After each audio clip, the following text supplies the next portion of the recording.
Buenos días a todos. Muchas gracias por estar aquí presentes en nuestro quinto coloquio del Instituto de Investigaciones en Matemáticas Aplicadas y en Sistemas. Es para nosotros un gran orgullo tener al doctor Humberto Muñoz García como nuestro quinto ponente, recordando el objetivo de nuestro coloquio, que es buscar esta puerta a la interacción entre las distintas áreas de nuestro instituto, que se cultivan en nuestro instituto, y comunicar entre nosotros pues esta gran entelequia, este gran sueño de encontrar áreas comunes en nuestra diversidad, en el gusto por las áreas de estudio tan diversas, pero a la vez tan cercana. Antes de cederle la palabra a la doctora Susana García Salot para introducir al doctor Muñoz en la plática del día de hoy, que tan amablemente aceptó, me gustaría platicar un poco la reseña curricular del doctor, que muy breve, que es de todos ustedes conocido, pero me gustaría centrarme en varios puntos cruciales de la vida académica del doctor y que transitan también en la vida académica de la propia Universidad Nacional. Es sociólogo, cursó la licenciatura en la Facultad de Ciencias Políticas y Sociales de la Universidad Nacional, la maestría en la Facultad Latinoamericana de Ciencias Sociales, Flaxo, en Chile, y el doctorado en la Universidad de Texas en Austin. Sus líneas actuales de investigación son dos: relación entre la educación y la desigualdad social, y factores políticos que intervienen en el cambio institucional de la Universidad Pública en México. Es investigador emérito del Instituto de Investigaciones Sociales de la UNAM e investigador nacional nivel 3. Como parte de su actividad académica, ha organizado y coordinado proyectos colectivos de investigación interinstitucional en varios campos en las ciencias sociales. Su obra académica incluye libros, compilaciones, contribuciones en libros, artículos especializados. Junto con un grupo de colegas formó el Seminario de Educación Superior, un seminario por demás interesante, debo decir. Este espacio académico combina labores de investigación, docencia y difusión. La labor docente del doctor Muñoz ha sido desarrollada en la Facultad Latinoamericana de Ciencias Sociales, en la Facultad de Ciencias Políticas y Sociales, en la Facultad de Filosofía y Letras de la UNAM, en el doctorado interinstitucional en Educación con sede en la Universidad Autónoma de Aguascalientes y en la Universidad Autónoma Benito Juárez de Oaxaca. Ha dirigido tesis de doctorado, maestría y licenciatura, y formado investigadores que trabajan de manera independiente. Ha organizado un sinnúmero de eventos y asistido a congresos y reuniones nacionales en el extranjero. Desde 2002 ha escrito artículos editoriales en difusión en el suplemento Campus sobre temas relacionados con la universidad y la educación superior. La Academia de la Ciencia le otorgó el Premio de Investigación en Ciencias Sociales en el año de 1984. Recibió el Premio Anuyes en el 2012 en la contribución a la educación superior en la categoría de trayectoria profesional. La vida del doctor Humberto Muñoz, como investigador en la UNAM, ha estado vinculada al compromiso institucional, como se puede ver como secretario académico del Instituto de Investigaciones Sociales, director del Centro de Estudios sobre la Universidad, CESU, coordinador de Humanidades en 3 ocasiones y director general de Asuntos de Personal Académico de la UNAM. Ha sido miembro de la Junta de Gobierno del Colegio Sonora, de la Universidad de Sonora y del Centro de Investigaciones y Estudios de Antropología Social. También ha participado en comités editoriales nacionales y extranjeros, comisiones dictaminadoras, en el Consejo de Participación Social de la Universidad Autónoma de Yucatán. Es un orgullo para este instituto tener presente a un emérito de esta universidad. Muchas gracias, doctor. Y por favor, Susana.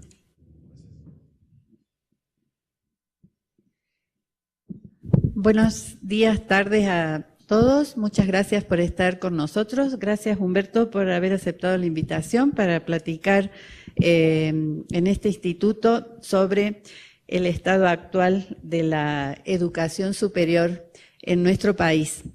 Quienes estudiamos la universidad generalmente tenemos un problema al presentar nuestros resultados de investigación ante los universitarios, porque existe así como una idea, o una idea muy instalada en nuestro medio, que es que por el hecho de ser universitarios conocemos lo que es la universidad. Y entonces nos dejaría el hecho de pertenecer, ya no hace innecesario la producción de conocimiento sobre la universidad. Y pues nosotros, como estudiosos de la universidad, siempre salimos a contrarrestar un poco esta idea y plantear de que es cierto que la experiencia universitaria ofrece un tipo de conocimiento sobre la universidad, pero ese conocimiento se reduce al espacio que alcanza nuestra propia experiencia. Entonces, en ese sentido, son necesarios los estudios científicos sobre la universidad que ponen en interconexión todo lo que cada uno no ve de la universidad pública a partir de del pequeño espacio que cada uno de nosotros ocupamos en el mundo que nos ha tocado vivir. Entonces, la charla, porque justamente él ha pedido que no sea una conferencia, sino más bien una conversación con todos nosotros. La conversación de Humberto en esta mañana nos va a permitir conocer la densidad y la composición de este mundo que es la universidad pública al cual todos pertenecemos y que no lo vemos en esa dimensión. Entonces, pues le paso la palabra a Humberto para que nos dé a conocer este intrincado mundo de la educación superior en México. Pues en primer lugar quiero darle las gracias al señor director del Instituto de Investigaciones de Matemáticas Aplicadas y Sistemas por la invitación. Quiero dar las gracias también a Susana García Salor, quien fue el contacto directo para que yo pudiera venir aquí hoy. Y me siento muy complacido de tenerlos a ustedes hoy aquí, que dediquen un tiempo para escucharme. Siempre uno agradece que haya personas que vengan a escucharlo a uno. Y me siento muy honrado de que esté la doctora Lovnis aquí con nosotros y también dos de mis colegas del Seminario de Educación Superior, lo que me hace un poco más difícil tener que hablar sobre la universidad porque ellos son verdaderos conocedores del asunto universitario. Y bueno, yo empecé con esto que siempre empiezo, que es una pintura de Paul Klee. Es como mi amuleto, ¿no? Porque como dijeron además hoy que es la quinta conferencia en el coloquio de Limas, pues y yo soy sociólogo y a los sociólogos nos gusta contradecir, sí que hay quinto malo, ¿no? Entonces, a ver si la charla resulta bien o resulta mal, pero vamos a tratar de que sea una charla que los deje a ustedes con un panorama general de cómo anda el mundo de la educación superior en México. Pensé muchísimo desde un principio en qué podía yo venir a decir a un instituto de investigación en matemáticas aplicadas, ¿no? Yo a los matemáticos les tengo un gran respeto, igual que a los filósofos, y entonces siempre da miedo venir a ver y hablar con los matemáticos o con los filósofos, porque son personas de otro tipo, igual los músicos, por cierto, pero los matemáticos y los filósofos son personas pues de otro calibre, de otro nivel, de otra forma de ver la vida, y les tengo mucho respeto porque ambos sí que tienen la capacidad de reflexionar y de abstraer, lo cual no es muy común. Bueno, me planteé varias cosas. Les hablo sobre un tema relevante de la universidad. Puedo venir aquí a echar una conversación larga con ustedes sobre los límites de la autonomía universitaria, pero sentí que no era como muy apropiado porque es una parte del asunto de la universidad, nos deja solamente con un enfoque específico. Lo mismo hubiera sido si me hubiera dedicado un poco a justificar el carácter público y por qué la universidad pública en México es lo más importante que hay, etcétera, etcétera, etcétera. Pero también meterme al concepto de lo público es algo más complejo, no quise entrar por ahí, decidí hacer una charla en donde les pueda yo decir a ustedes más o menos cuál es algunas de las cosas generales que están ocurriendo en el campo de la educación superior. Entonces voy a empezar por dar un panorama general de algunos datos sobre la educación superior en México, pero la educación superior y la universidad son cosas que están habitadas por personas como nosotros. Entonces quiero hablar un poco sobre los académicos, decirles un poco dónde anda el perfil de los académicos, cómo está su fichaje, quiénes son, cuántos son, qué hacen, cómo hacen y qué andan pensando un poco los académicos. Hace no mucho tiempo no teníamos ninguna información empírica sobre los académicos, ahora ya hay algunas cosas sobre las que se puede trabajar. Y voy a hablar también un poco sobre los estudiantes, que es el otro gran actor universitario, o el gran actor universitario, como quiera vérsele. Y finalmente voy a hablar sobre algunas de las coordenadas de los ejes que podrían estar presentes a la hora de que uno piensa hacia dónde tenemos que dirigir las universidades hoy en un país como este, a estas alturas de la vida y en el contexto en el que estamos viviendo. Y esto es particularmente importante porque, como ustedes saben, el año que viene se inicia un ciclo diferente de conducción de la universidad y entonces que los universitarios empecemos a hablar sobre a dónde vamos, qué queremos, cómo queremos, es algo que me parece de la mayor relevancia. Bueno, voy a empezar por hablar sobre este cuadrito sobre el grado de promedio de escolaridad de la población en México, de 15 años y más, y es de 15 años y más porque es la población que ya terminó de estudiar la primaria, la educación básica, y ya casi es el tramo de población que se incorpora al trabajo. Aquí quisiera destacar dos datos. El primero es que en el año 2000 el Distrito Federal y Chiapas son los dos extremos, y la diferencia anda ahí como por 4.2 años de escolaridad. En el 2005 sigue estando la misma diferencia entre el Distrito Federal y Chiapas. Se mantiene esta desigualdad enorme en el territorio mexicano, aunque va disminuyendo ciertamente las diferencias en el grado de escolaridad, pero desde mi punto de vista disminuye muy poco, de 4.2 a 4.1, y luego en el siguiente cuadro ustedes verán que en la población de 2010, con los datos del censo, la estructura se mantiene. Sigue estando en la Ciudad de México arriba, sigue estando Chiapas y Oaxaca abajo, y las diferencias se disminuyen un poco a 3.8%. Bueno, nótese también aquí en estas dos gráficas que las 15 entidades debajo del promedio nacional se mantienen del 2000 al 2010, ahí están. O sea, hay una distribución desigual de las oportunidades educativas en el país, clarísimo.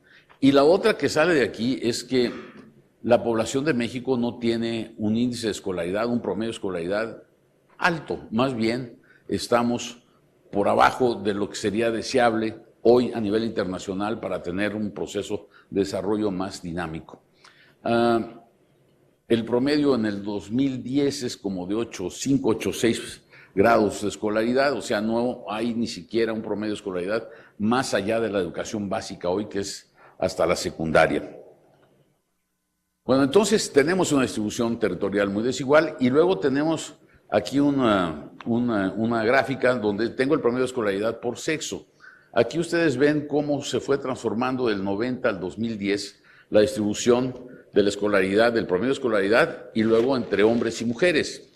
Ciertamente hay una diferencia también que se acerca un poco más las mujeres a los hombres al final, pero las diferencias por género subsisten en materia de escolaridad. O sea, el asunto de la desigualdad de oportunidades escolares tiene varias dimensiones que lo centran para ser analizado. Uno es la territorial y otro es la parte de género.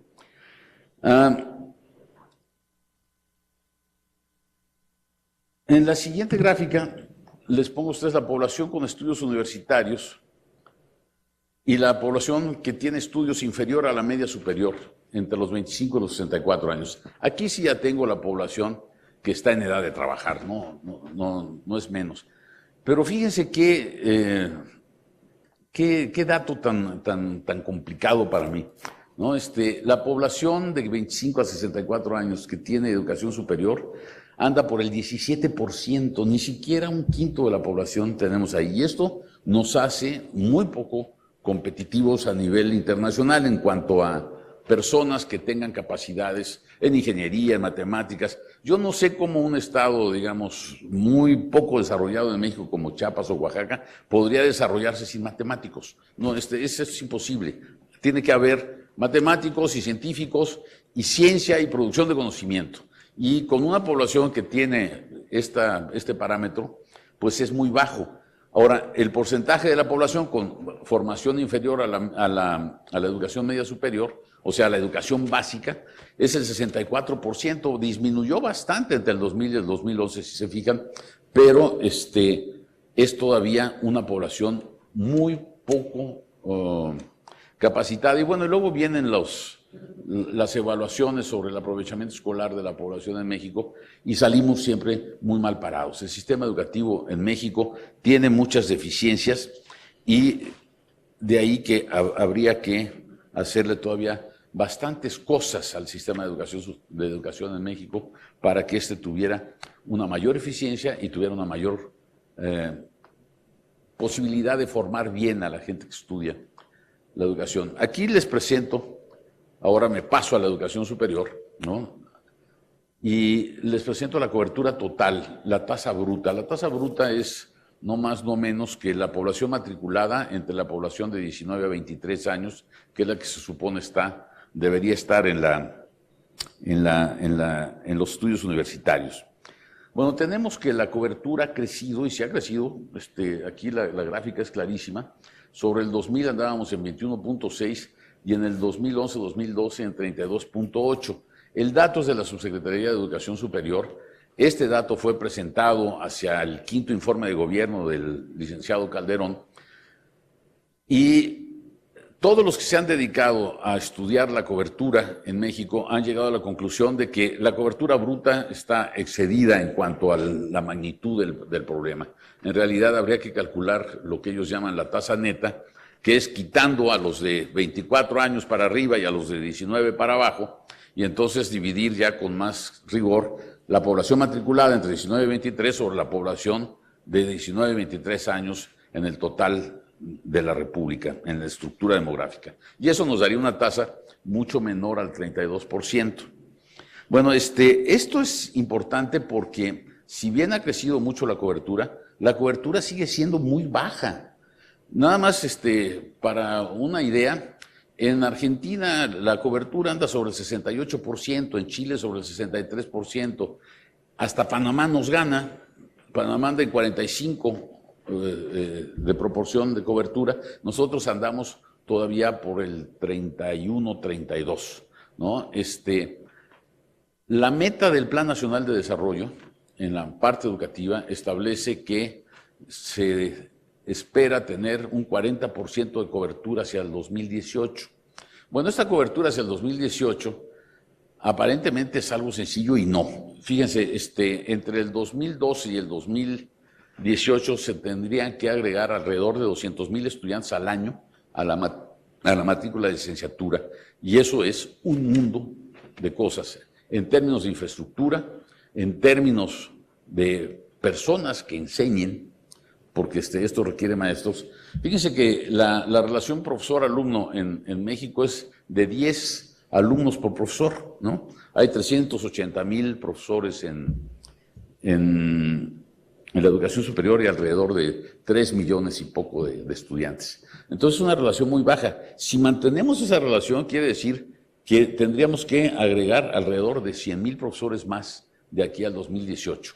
Eso no sé cómo se podría hacer si ustedes tienen en cuenta que México produce alrededor de 3,000 y pocos doctores al año, ¿no?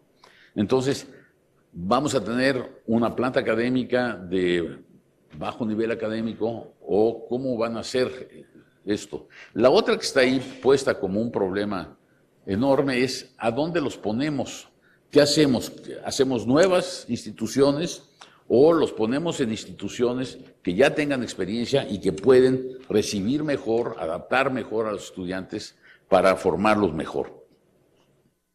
Bueno, tener 4.3 millones de estudiantes hacia el año 2018 se ve como una meta compleja, ¿no? A no ser que después nos manejan un poco las cifras, pero en términos reales se ve como algo complejo.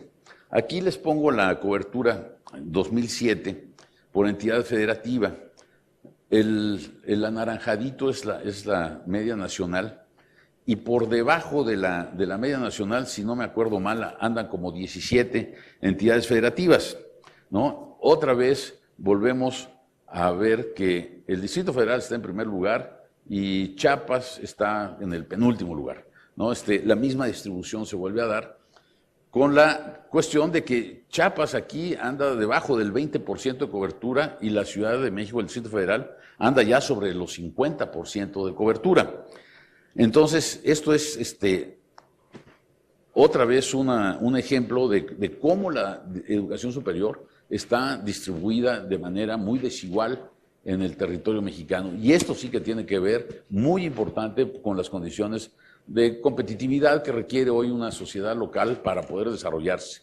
No para atraer inversión de capital extranjero, para poder desarrollarse. Aquí les presento la cobertura 2010-2011. Esta es una gráfica que presentó el señor subsecretario también ahí por el 5º informe de gobierno.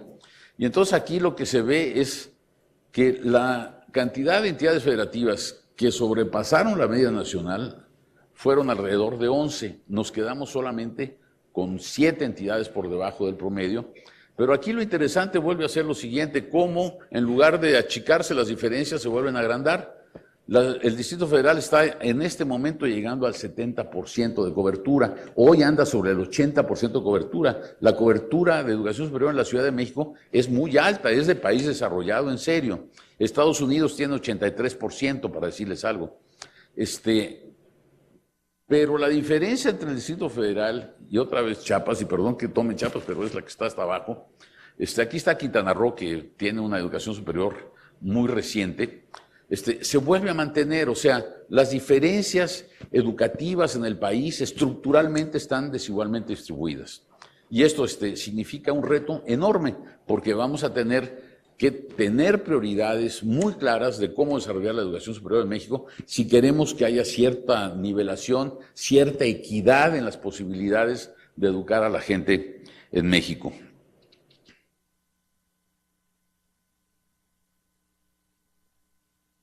Bueno, la otra cosa que me preocupa aquí es decirles cómo está distribuida la matrícula en el sistema de educación superior. El sistema de educación superior son todas este tipo de instituciones que están ahí puestas. Tenemos las universidades públicas federales, las públicas estatales y las públicas estatales de apoyo solidario, que yo no sé qué es, la verdad, no tengo mucha idea del asunto. Luego puse las particulares, luego están los institutos tecnológicos y luego otros. Estas universidades, las tecnológicas, las universidades politécnicas, las universidades interculturales, son universidades que crecieron muchísimo durante el periodo de Calderón, ¿no? Y hoy están alrededor de más de un quinto de la matrícula, ¿no? En los institutos tecnológicos para abajo, 12.37 más 11.46. Pero aquí lo que me importa destacar muchísimo es que la parte pública de la educación superior, la parte pública es la que absorbe 2/3 de la matrícula universitaria. O sea, las universidades públicas juegan un papel excepcional en la educación de los jóvenes de este país. Las universidades particulares andan sobre el 33%. Ahora, esta diferencia entre las universidades públicas y las universidades privadas se ha venido manteniendo en el tiempo, no ha variado muchísimo. Yo me acuerdo que desde el rector de la Fuente, cuando entró a la rectoría, ya veíamos esta diferencia y la hipótesis que teníamos es que se iban a mantener como en efecto se han mantenido. Bueno, aquí me interesa muchísimo que ustedes vean que las universidades públicas y las públicas estatales y las universidades públicas federales son las que se llevan 2/5 partes de la matrícula. O sea, sí es fundamental que tengamos buenas universidades en el país porque si no, no vamos a salir adelante. Bueno, yo considero que las universidades son fundamentales para que un país se desarrolle. Aquí les pongo el crecimiento de la matrícula profesional por régimen de sostenimiento. Son tasas de crecimiento bien a bien, quién sabe cómo se calcularon, pero también está en un informe de la SEP. Lo que es cierto es que la tasa de crecimiento de la matrícula en las públicas crece y la de las privadas se mantiene. ¿Y por qué se mantiene? Ya no hay condiciones, desde mi punto de vista, para ampliar la matrícula en las instituciones privadas. Y no hay condiciones de ampliarla porque la distribución del ingreso no da más. Ya no hay gente que quiera consumir de manera pagada la educación superior privada. Entonces, tenía ya este límite desde principios de siglo, porque la distribución del ingreso en México es de las cosas que es más regresiva y que no ha modificado suficiente como para pensar que pudiera haber nuevos públicos para tener educación privada.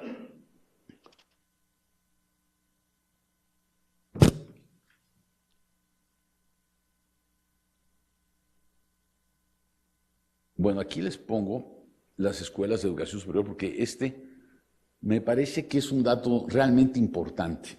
Fíjense, del 2006 al 2012, en las universidades privadas se abrieron como 900 y tantas escuelas. Eso es muchísimo, ¿no? Nosotros en la pública aumentamos 100 y poco, ¿no? Hay una enorme descompensación entre lo que crecieron las universidades privadas con respecto a las públicas. Ahora, ¿qué es lo que está pasando? Lo que está pasando ahí es que surgieron estas universidades que nosotros llamamos universidades de absorción de la demanda, que son en el vulgo conocidas como universidades patito, ¿no? Entonces, se han desarrollado en todo el país. Hay universidades privadas grandes hoy que tienen sedes en casi todas las entidades del país, pero hay muchas universidades pequeñas que tienen su especificidad local y que se desarrollan localmente. Y estas han sido muy importantes.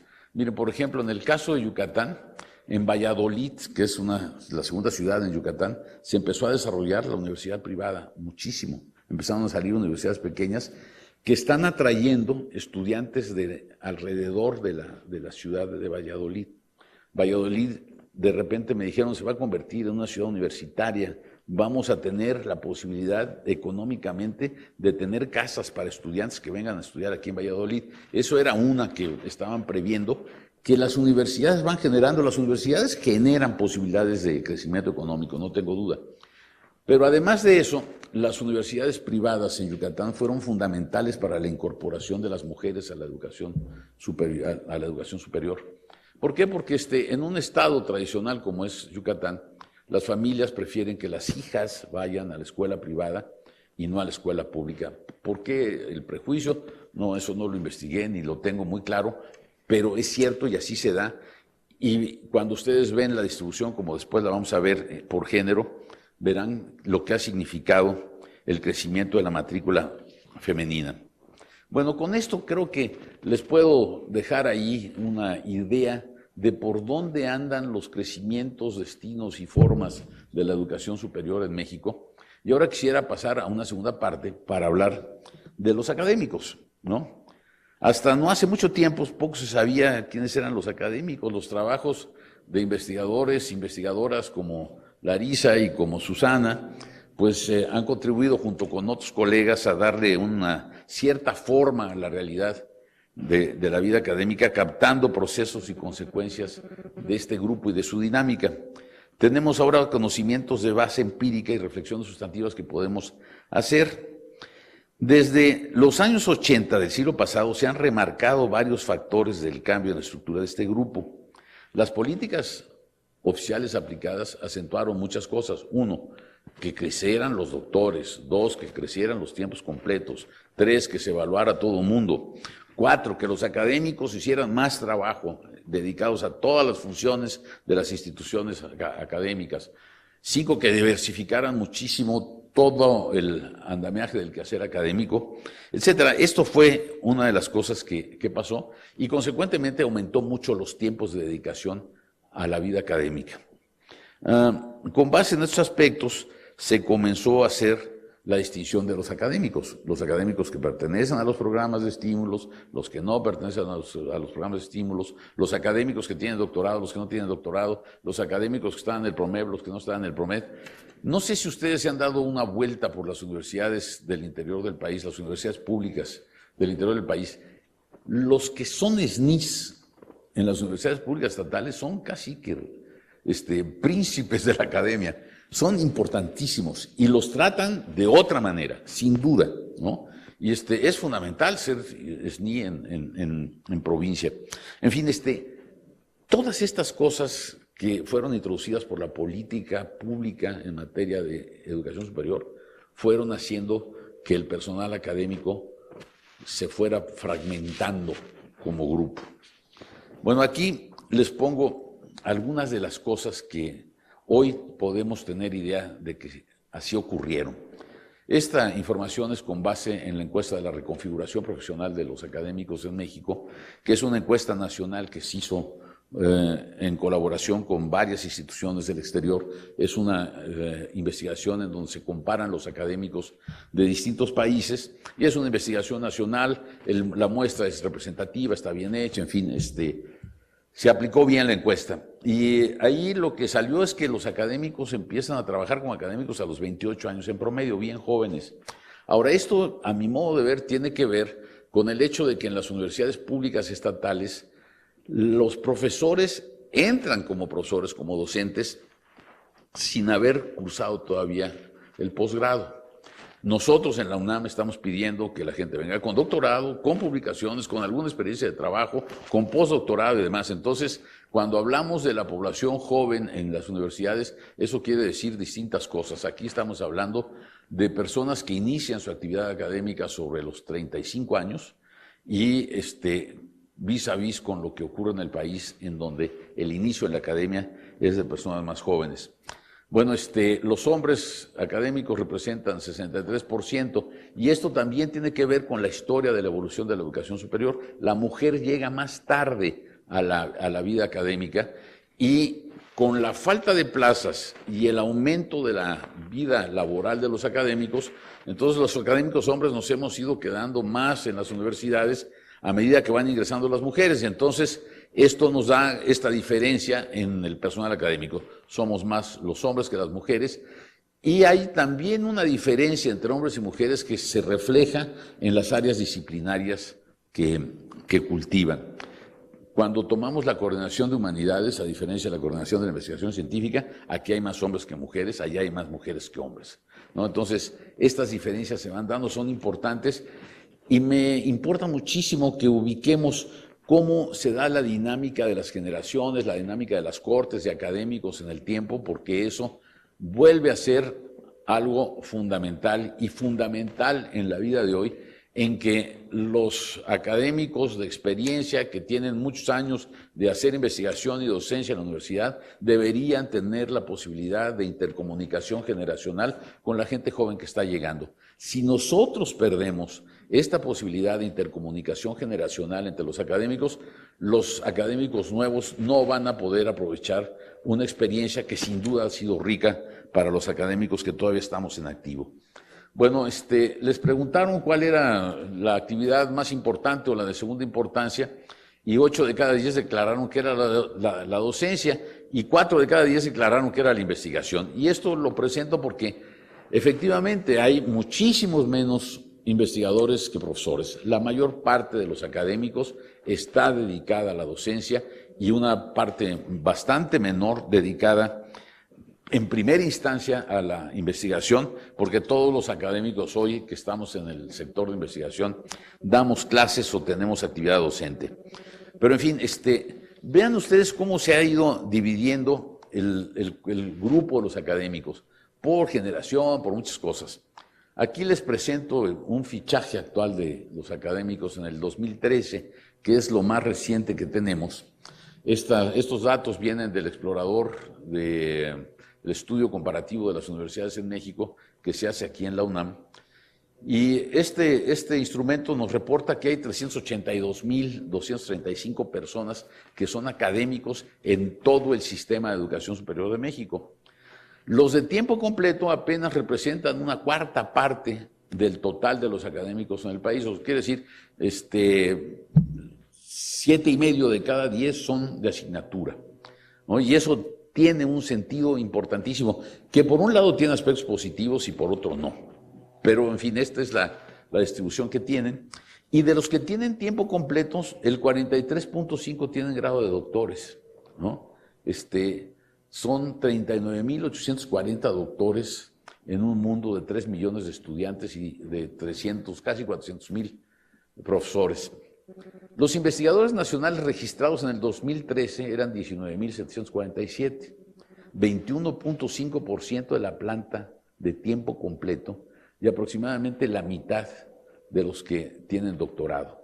Quiere decir que la mitad de los doctores no están en el SNI, quiere decir que una parte muy pequeña de los de tiempo completo están en el SNI, y esto nos llevaría a una enorme cantidad de preguntas. ¿Qué hace un 50% de la planta académica de doctores que no están en el SNI? Han concursado, no han podido entrar, no están haciendo investigación, los doctores están dedicados exclusivamente a la docencia. ¿Cómo están los doctores distribuidos en el posgrado? ¿Qué están haciendo en el posgrado? Porque en el posgrado se supone que los doctores tendrían que hacer investigación junto con los estudiantes. Y bueno, estas cifras a mí me dejan un poco aterrorizado, porque nada más de olfatearlas me doy cuenta de que se requieren cambios muy sustantivos en las formas de hacer y de organizar el trabajo académico en las universidades. Ahora les voy a presentar esto es bastante más nuevo. Todo viene de encuestas. Esta es una encuesta, la encuesta de reconfiguración de la profesión académica en México. Pero fíjense, más de la mitad de los académicos de carrera piensa que el estilo de gobierno de su universidad es vertical. Yo pregunto, ¿tendrán razón?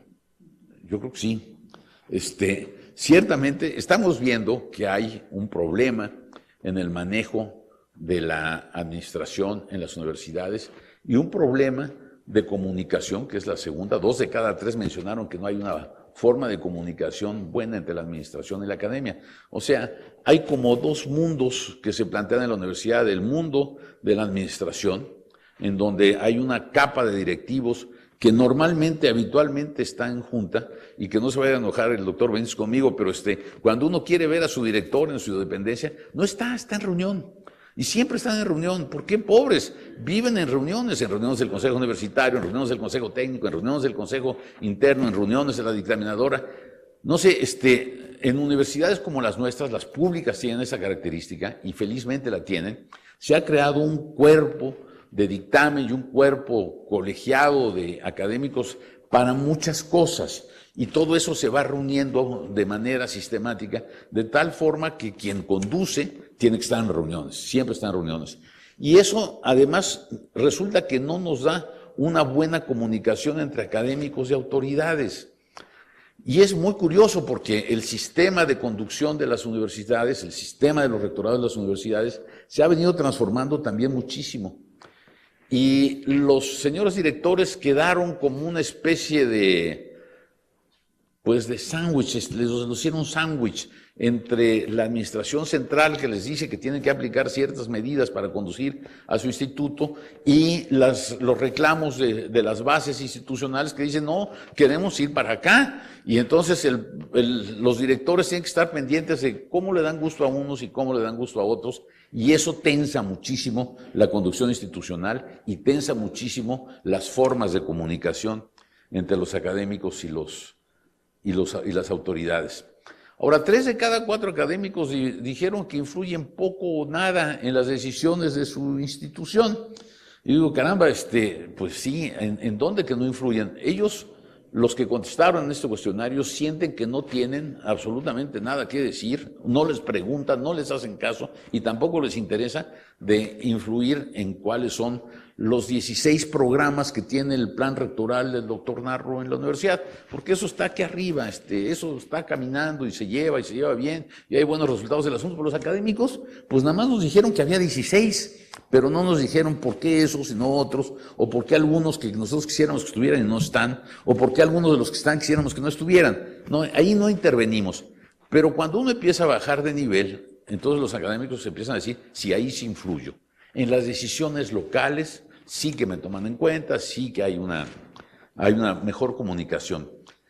Pero de todos modos, a la mayoría de los académicos no les importa estar informados. Si yo les pregunto a cualquiera, así al azar, dime qué dice el artículo 69 del reglamento del SNI, seguro que no se lo saben. Casi puedo jurar que mi cabeza se va por otro lado si alguien me dice qué dice el artículo 69 del SNI o algún artículo del Estatuto del Personal Académico. Somos muy descuidados los académicos con aquello que es la reglamentación de nuestra vida. No participamos en eso. Y además nos han ido poniendo cada vez más reglamentaciones, ¿no? Tenemos la reglamentación, que es el Estatuto del Personal Académico. En el caso de esta universidad y de muchas universidades públicas del interior del país, tenemos los estatutos de personal académico y luego nos han puesto las primas al desempeño o los programas de estímulos que tienen otra reglamentación. Y además queremos entrar al SNI que tiene otra reglamentación. Entonces una reglamentación sobre otra reglamentación sobre otra reglamentación. Y ese conjunto de reglamentaciones lo que nos implica a los académicos es tener que estar dando informes permanentemente llenos de papeles probatorios que nadie en su sano juicio revisa. Eso me parece absolutamente crucial que nosotros lo entendamos porque cada vez nos pide más. Los jóvenes académicos que están ingresando y que les van a hacer su primera evaluación en los programas del desempeño aquí, allá y acullá, sufren muchísimo porque no tienen mucha idea y porque las cosas que les van pidiendo, ellos no sabían que las tenían que juntar, ¿no? Y entonces, el que sí tuvo pendiente, porque su papá era académico, le dijo, no se te olvide juntar todas las cosas, pues llega con 10 cajas, ¿no? Y entonces llega con 10 cajas y le dicen, oye, no, espérate, eso no hay quien lo revise. A mí me tocó una vez ver 10 cajas de una investigadora en el SNI y preguntamos en la comisión de examinadora, ¿y quién las revisa? Y todos dijimos, nadie, yo no. Entonces, bueno, pues hay que revisar selectivamente. Revisamos selectivamente y resultó que la persona no solo no podía ingresar, sino que ya estaba ingresada y la sacaron, ¿no? Porque habitualmente los que llenan muchísimo es porque algo esconden, ¿no? Entonces, eso está por ahí. Yo no estoy de acuerdo con el sistema de evaluación, ¿no? Que usan muchas áreas de la ciencia, en donde ya se sabe que la revista fulana tiene 25 puntos y no leo el artículo, viene en el British Journal of Sociology, vale 50, ¿no? Este tipo de sistemas no me gusta y tampoco me gusta el sistema de análisis computarizado porque ese al final resuelve en un dictamen escueto. Su trabajo es insuficiente. ¿Why? ¿Quién sabe, no? Pero en fin, los universitarios no están muy interesados en esto.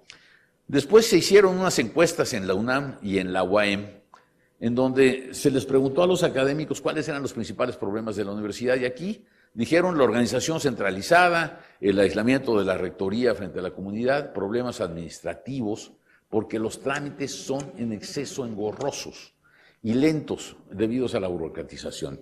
Este fenómeno de la burocratización es un fenómeno fundamental que interviene en la vida de todos nosotros, al igual de otra cosa que no mencioné y que es un concepto usado por una de las colegas del seminario, que sacó el asunto de la becarización del trabajo académico, ¿no?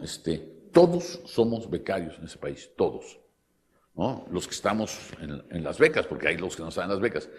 Pero las becas tienen el grave problema de que no dan derechos, ¿no? Yo firmo en el SNI que si me quitan el SNI mañana no puedo decir nada, ni me puedo quejar con nadie, ¿no?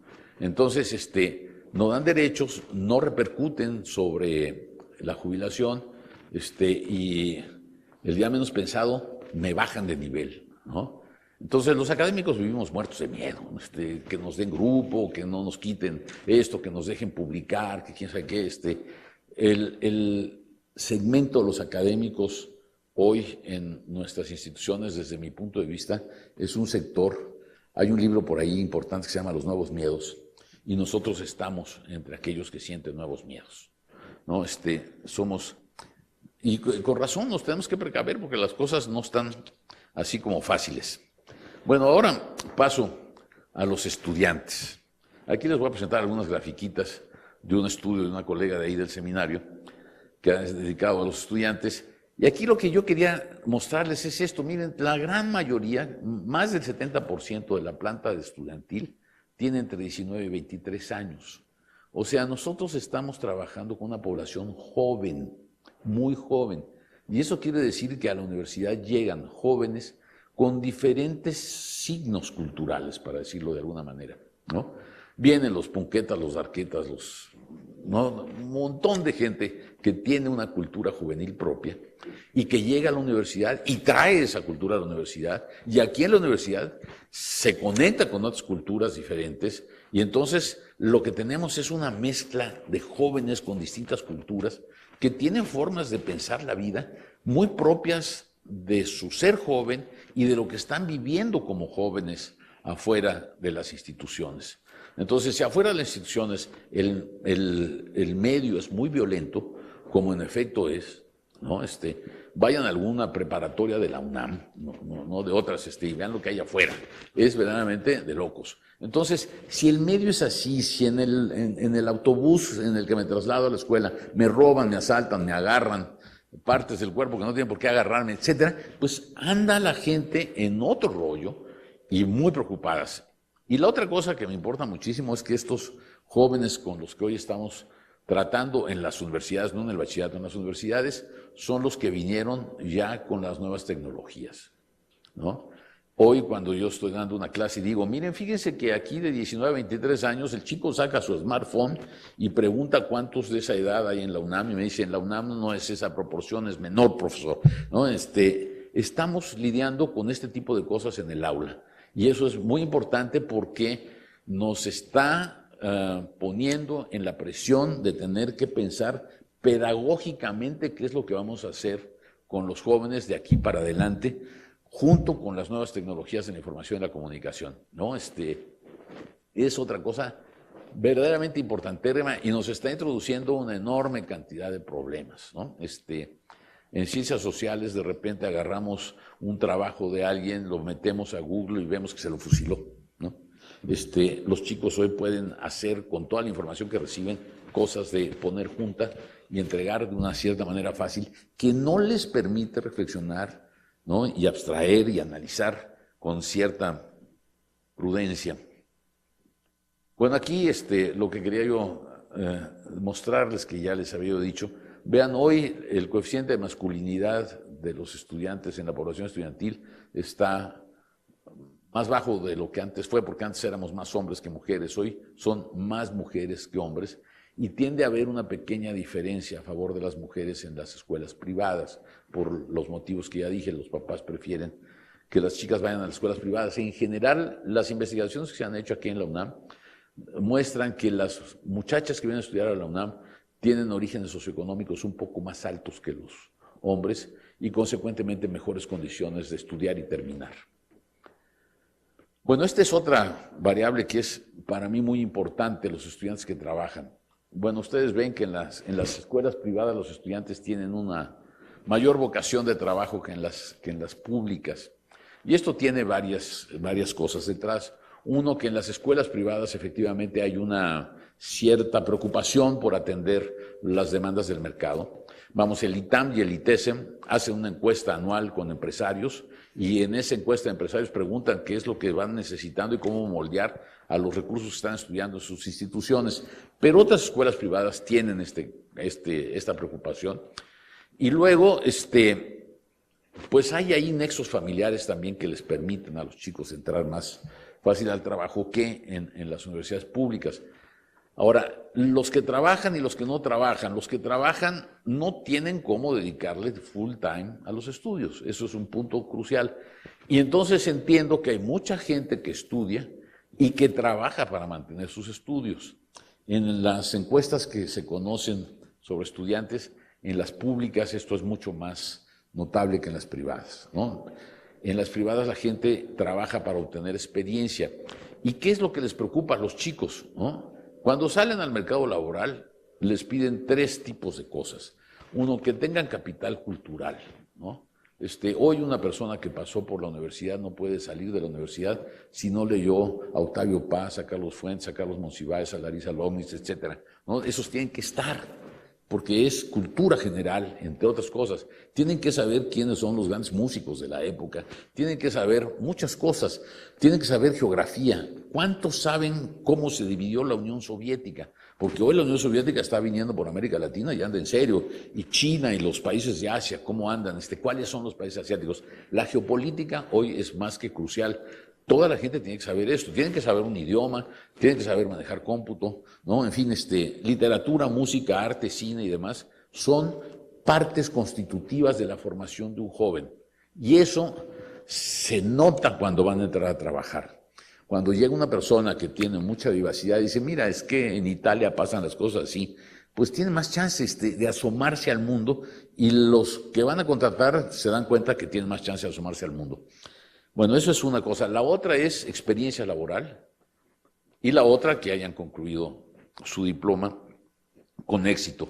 Bueno, esto está detrás. Obviamente los que trabajan se van acumulando en los últimos semestres de la carrera, pero hay un punto ahí que es fundamental y que tenemos que observar nosotros que estamos en una universidad pública en donde siguen entrando personas que vienen de los estratos más bajos de la sociedad.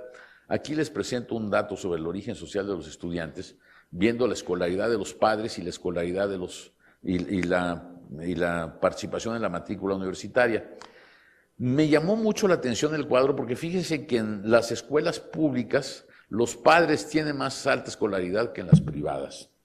Quiero decir, en las privadas no hay como mucho. El caso ahí es tener dinero para pagar la colegiatura, ¿no? En cambio, las escuelas públicas sí que es importante tanto la escolaridad del padre cuanto la escolaridad de la madre. Y la escolaridad de la madre es fundamental porque en el análisis sociológico una de las cosas que se han encontrado es que la escolaridad de la madre es mucho más determinante que la escolaridad del padre para que el chico vaya a la universidad.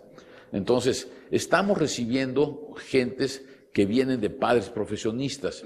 En la UNAM, en un periodo de 12, 15 años, pasamos de 21% de jóvenes que tenían padres con educación superior a 43%. Entonces, estamos recibiendo cada vez más y vamos a seguir recibiendo cada vez más porque la cobertura de la educación superior en la Ciudad de México anda en el 80%. Y entonces, cada vez vamos a tener más padres con educación superior que van a mandar a sus hijos a estudiar universidad.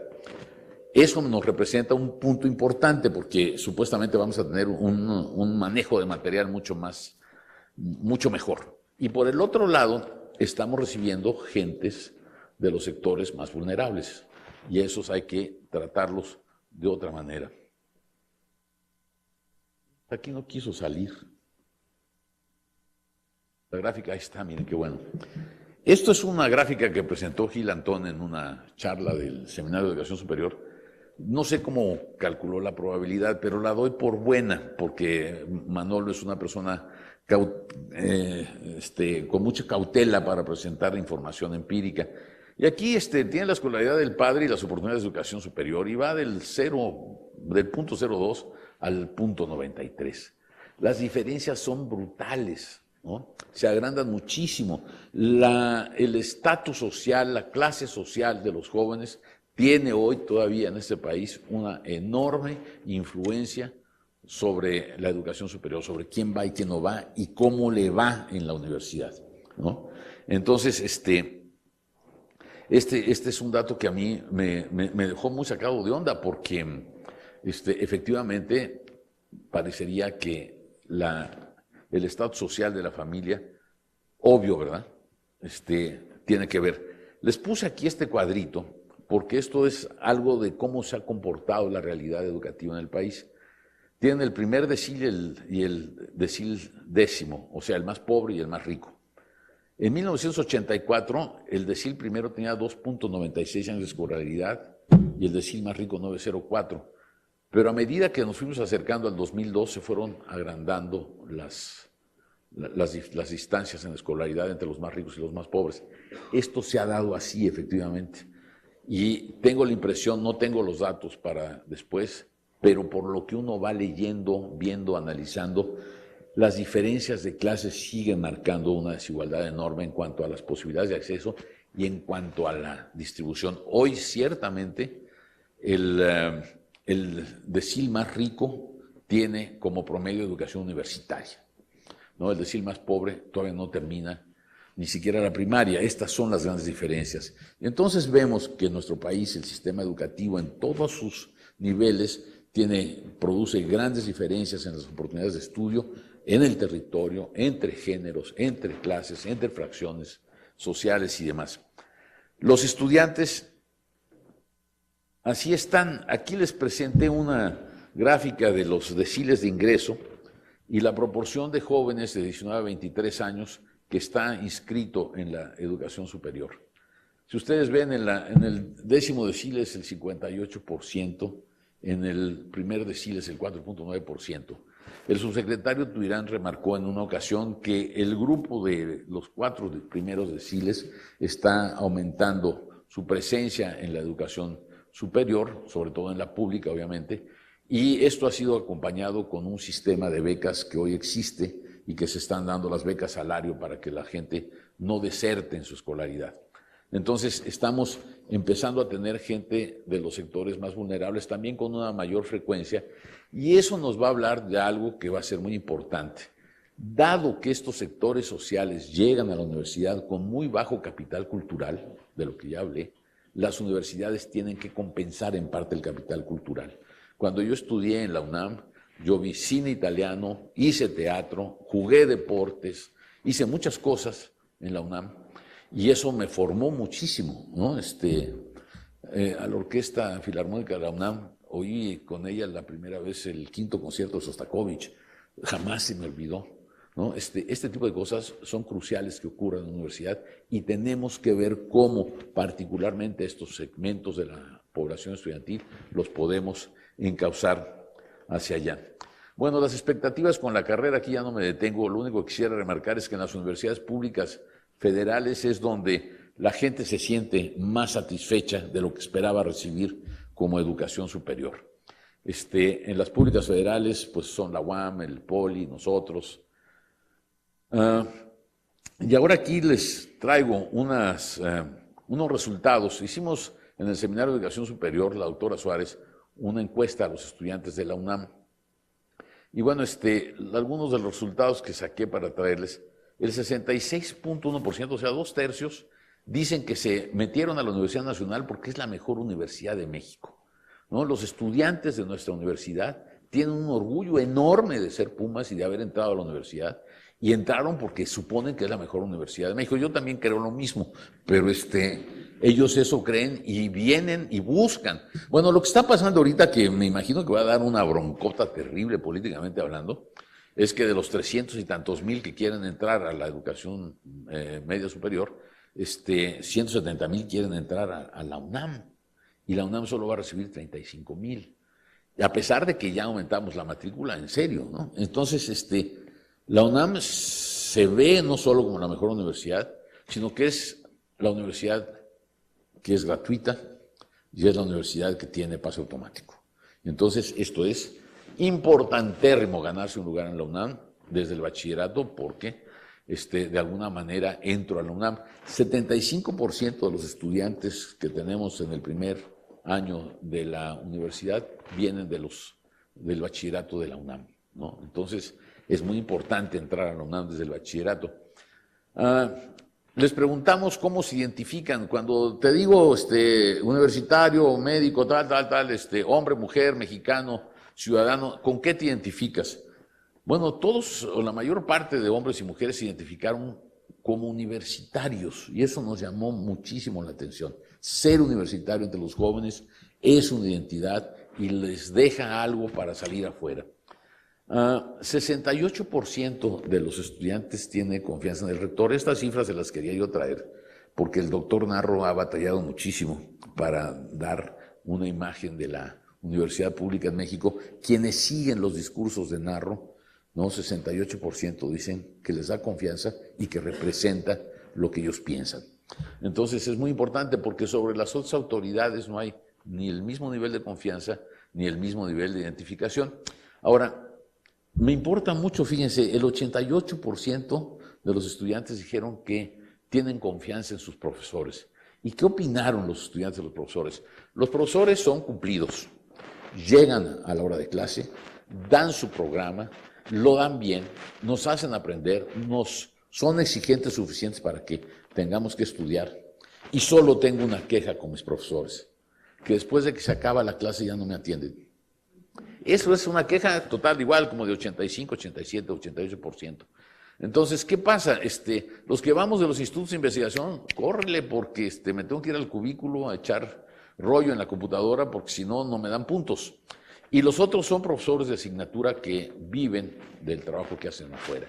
Entonces, no hay tiempo para los jóvenes después del aula. Y yo creo que esto, aquí en la universidad, en la nuestra, porque estos son datos de aquí, tenemos que hacer un esfuerzo para que se rompa esta inflexibilidad del manejo de los tiempos de parte de los académicos para poder atender a los muchachos más tiempo y para que no tengamos que estar sujetos a la búsqueda de puntitis verdaderamente con ansiedad y locura para que nos vaya bien en nuestros ingresos.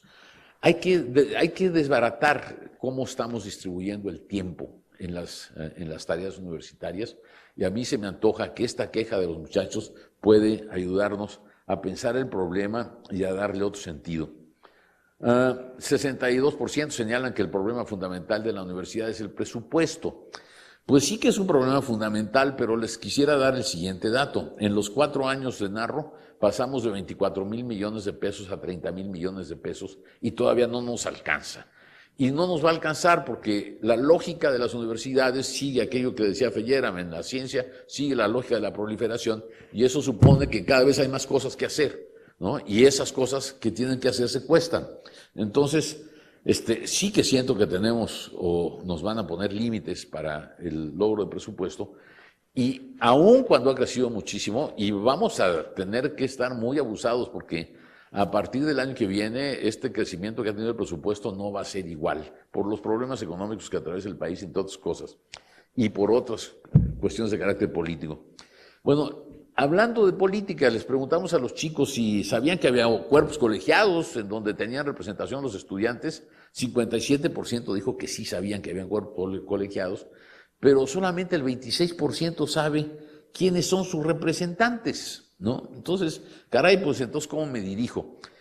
Y solamente el 18,1% de los estudiantes participó en la última elección de representantes. Es una participación bajísima, ¿no?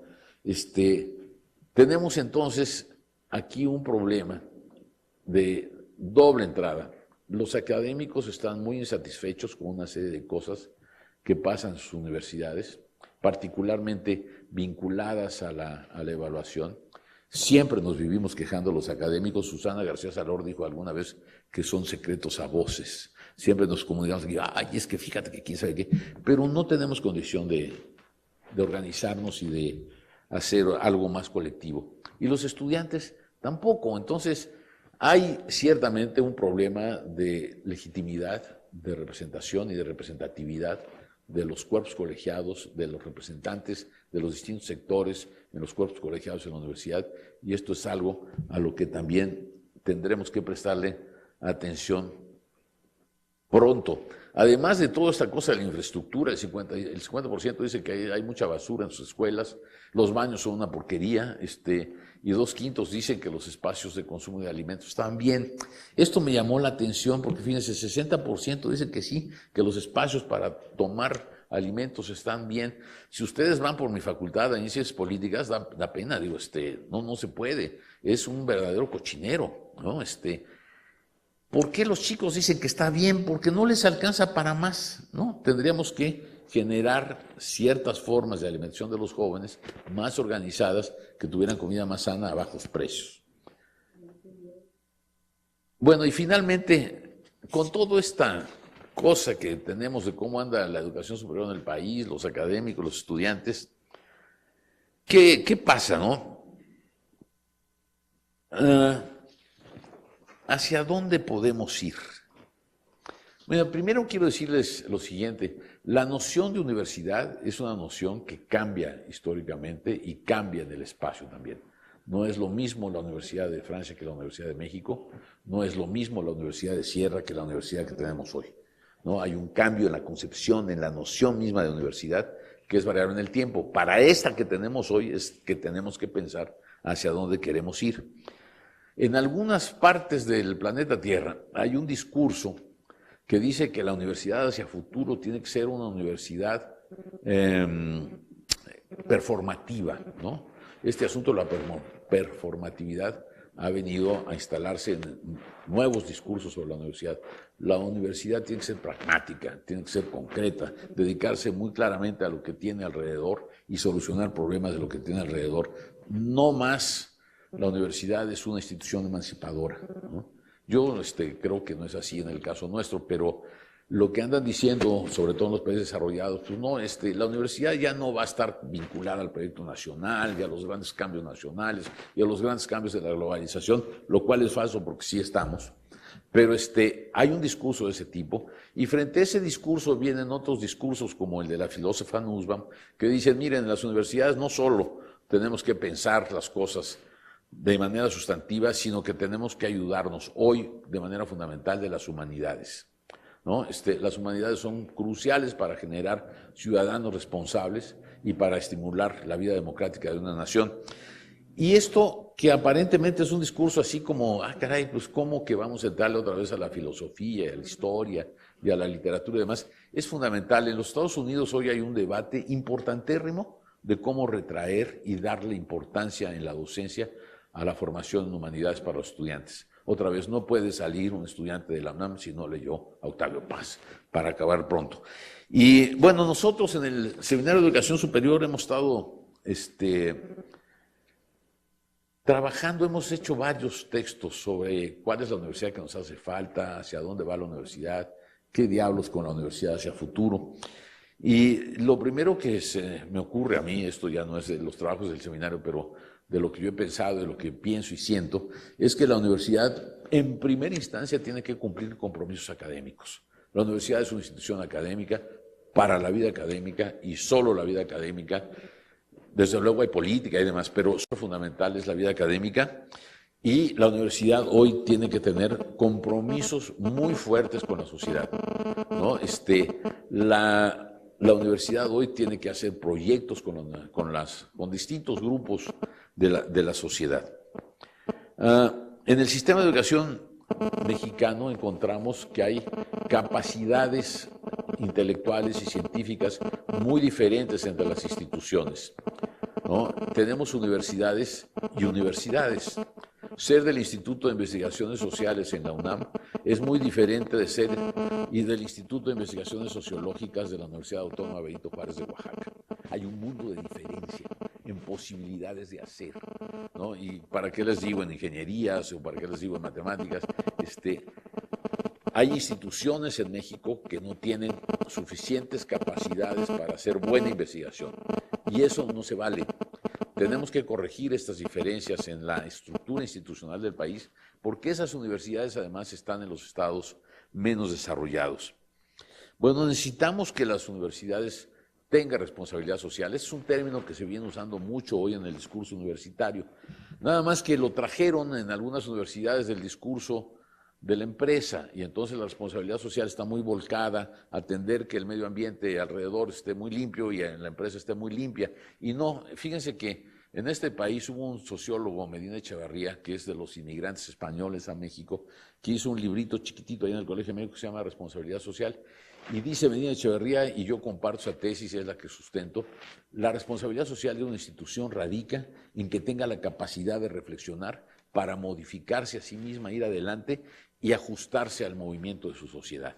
Y en tanto eso es lo que hace, en tanto demuestra que tiene responsabilidad con lo que está afuera.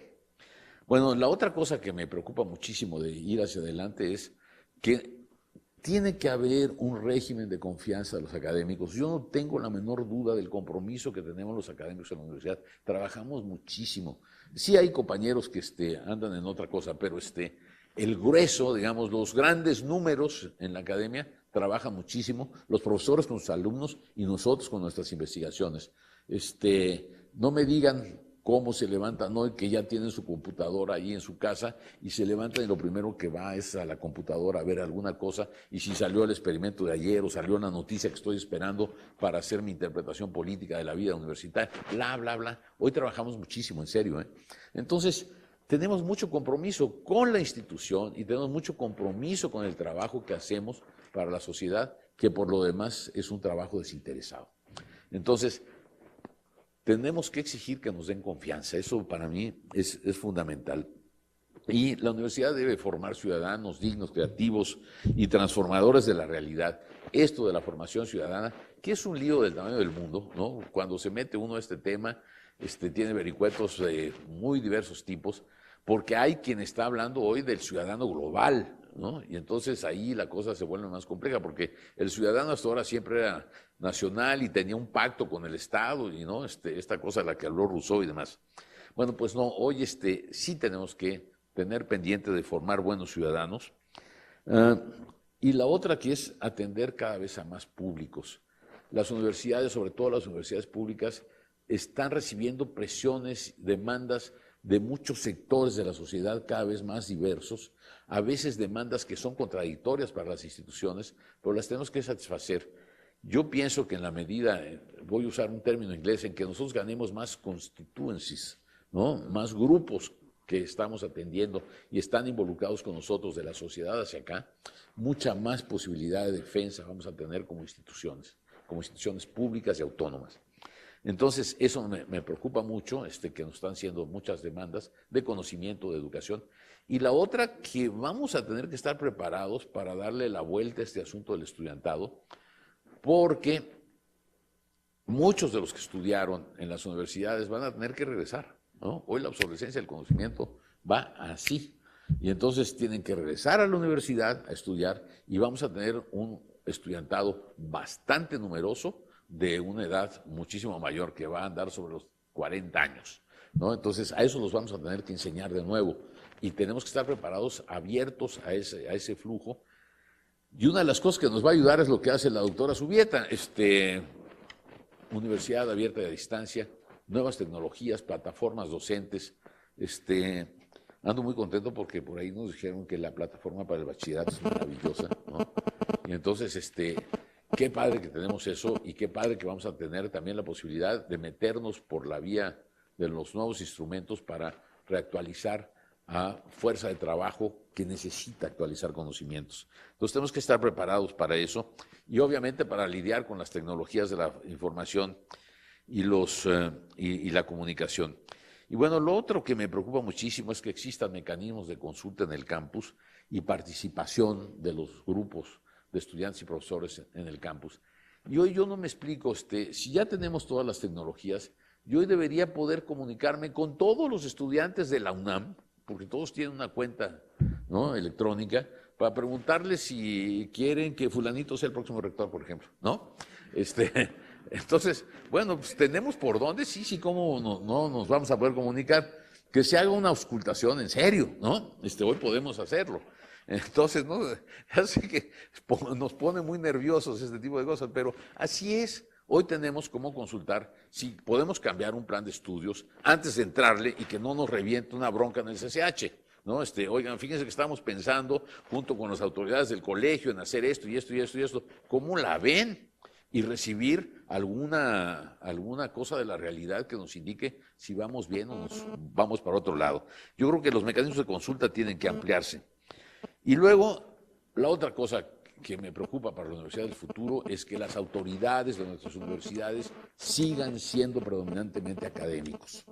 Nosotros necesitamos académicos en el gobierno universitario porque son los que entienden qué es lo que hacemos nosotros los académicos. Y esto será fundamental de aquí para adelante. Y ahí se los dejo porque estas reflexiones tienen mucho que ver con lo que vamos a vivir en los meses que vienen. Y si ustedes me permiten, voy a parar de hablar porque ya hablé mucho. No acostumbro. No sé si quieren hacerme alguna pregunta o algún comentario, lo que ustedes deseen. Todavía tenemos un ratito para estar. Gracias.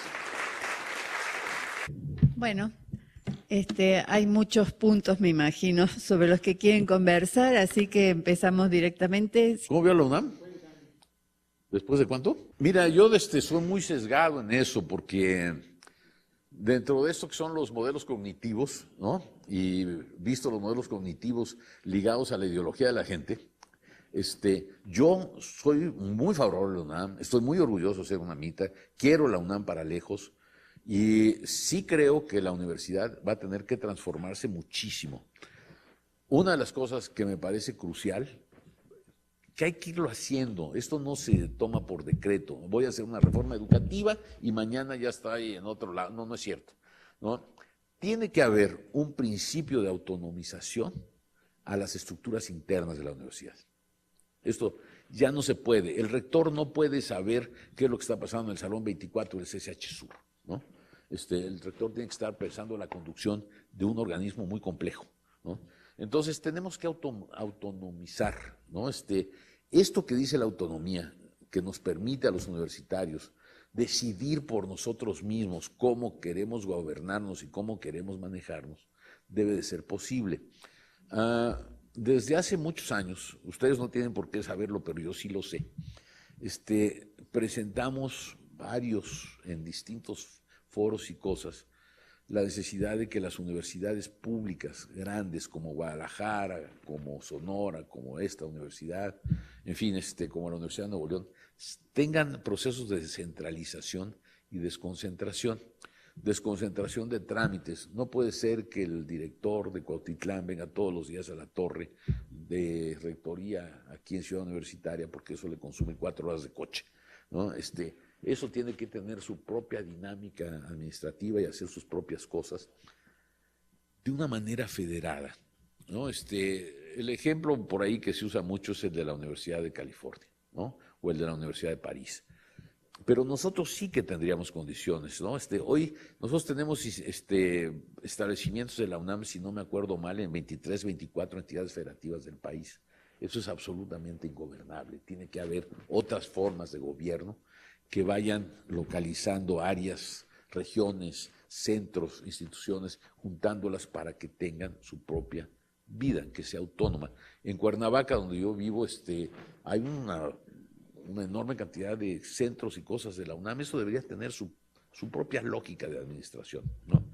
En fin, yo creo que por ahí hay una vertiente que es fundamental de ser pensada, de cómo descentralizar las decisiones y cómo desconcentrar la vida académica y administrativa de la universidad, entre otras cosas, para que los administrativos no sean quienes gobiernan la universidad o no sean los que toman decisiones por nosotros los académicos, ¿no? Entonces tiene que haber una vuelta de tuercas ahí en lo que es el gobierno universitario. Eso, desde luego, es una de las preocupaciones centrales en instituciones tan grandes como esta. Otra preocupación muy grande es cómo puedo hacer para que los investigadores y los profesores de tiempo completo tengan espacios de comunicación para decirse lo que están haciendo, ¿no? Hace rato hablaba yo con el señor director de Lima, oye, ¿sabes qué? Sería re padre si aquí entramos con ustedes a dar cursos de estadística, ¿no? Social para los científicos sociales, porque esto se ha estado perdiendo como elemento de la vida académica.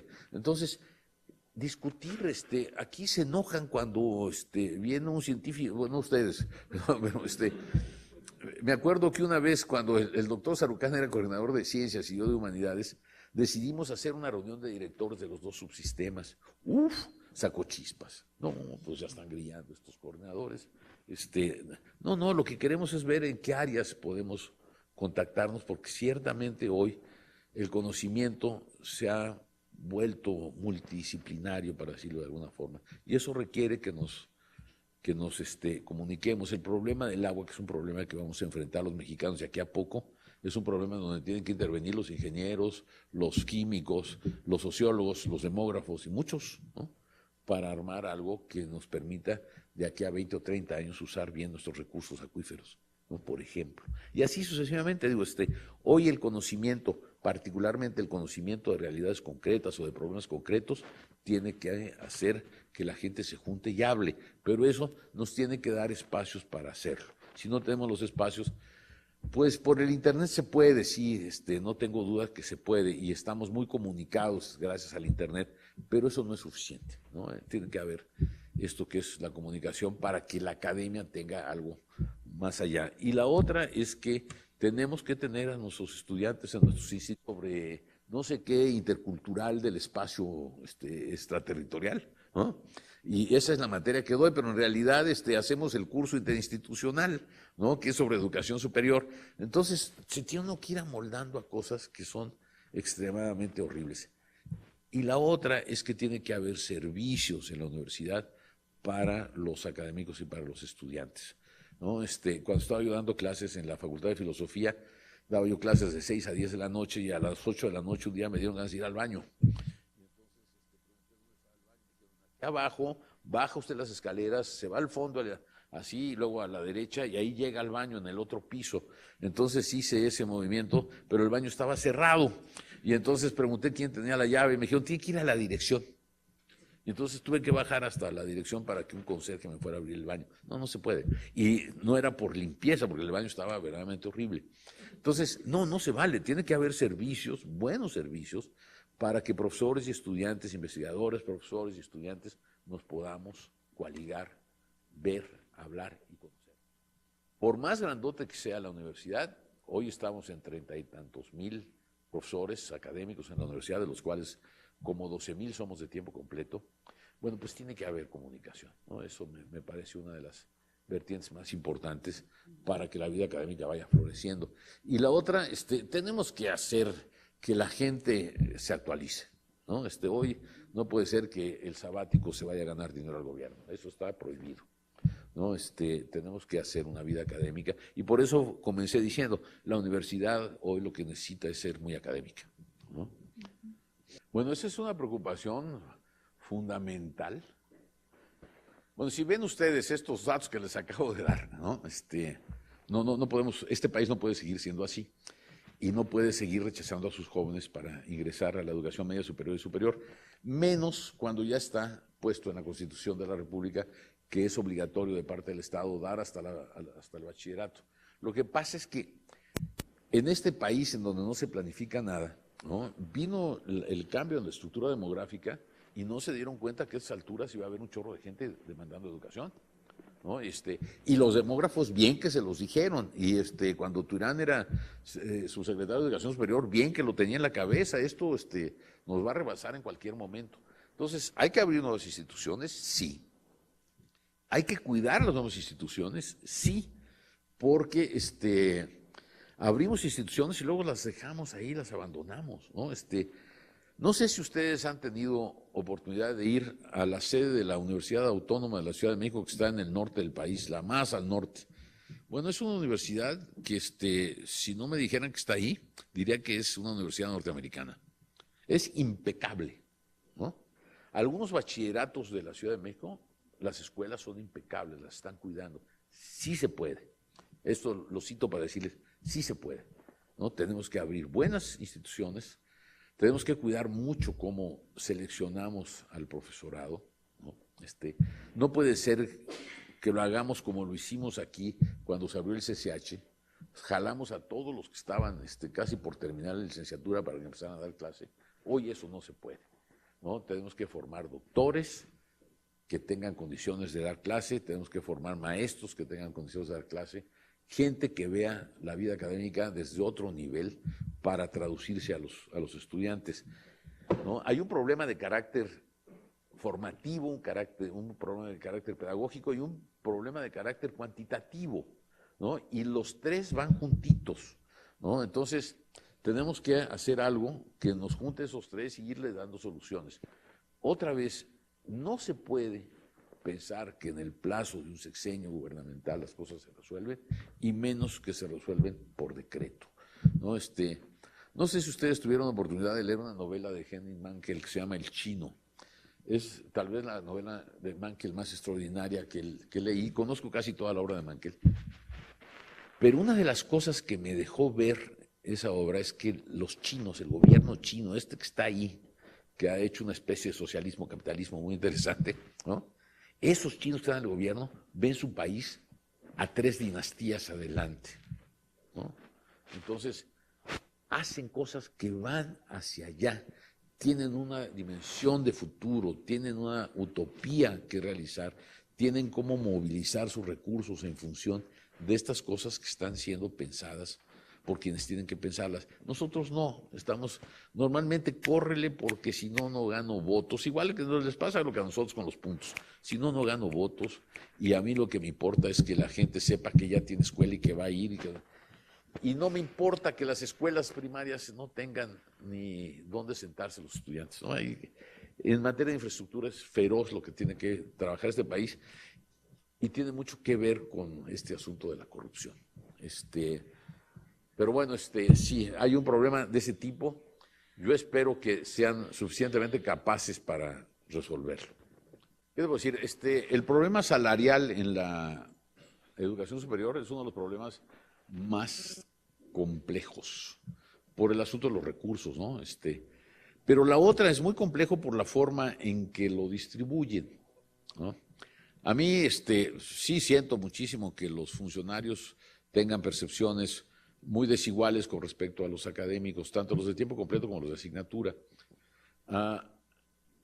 Pero entre el cuerpo académico hay unas diferencias brutales, ¿no? Hay personas que ganan 5 o 6 veces más que un académico que acaba de llegar con doctorado a empezar a ser investigador. Y eso no se vale, ¿no?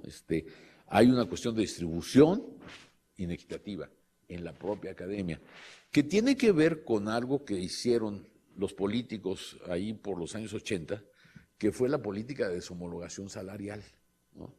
Mientras esa política sigue existiendo y nos sigan tratando como becarios, entonces las diferencias se van a estar dando, porque esa era la lógica de la política, que se abrieran diferencias salariales entre el personal académico, porque en aquel tiempo suponían que nosotros estábamos multichambeando y porque en ese tiempo suponían que no trabajábamos para desquitar lo que ganábamos. Entonces hicieron este sistema en el que estamos y este sistema nos ha llevado a varias cosas. Hay sectores del personal académico que han visto en términos reales disminuir su ingreso y hay diferencias entre el personal académico verdaderamente grandes. Esto debería manejarse de otra manera. Yo tengo la impresión, nada más que impresión, de que antes de estos programas de estímulos, el 80% más o menos del presupuesto universitario se destinaba a los salarios de académicos y administrativos, ¿no? Hoy se dedica el 80% de todo el presupuesto para pagarnos, incluye el PRIDE, incluye quién sabe qué, nada más que la distribución cambió, ya no es el estatuto del personal académico, ya son otros criterios que se están jugando y que hoy se nos están poniendo muy complicados porque el PRIDE ya no tiene cómo costearse, ¿no? En algún momento esto va a tener que tener una idea diferente y entonces ahí a lo mejor nos van a reducir los ingresos a algunas personas que tienen altos ingresos y los van a equiparar un poco más, pero sí hay una distribución equitativa, sí hay pérdida de la capacidad real del salario, sí hay muchas cosas que ocurren ahí. El mecanismo es complicado porque eso depende muchísimo de la Secretaría de Hacienda, ¿no?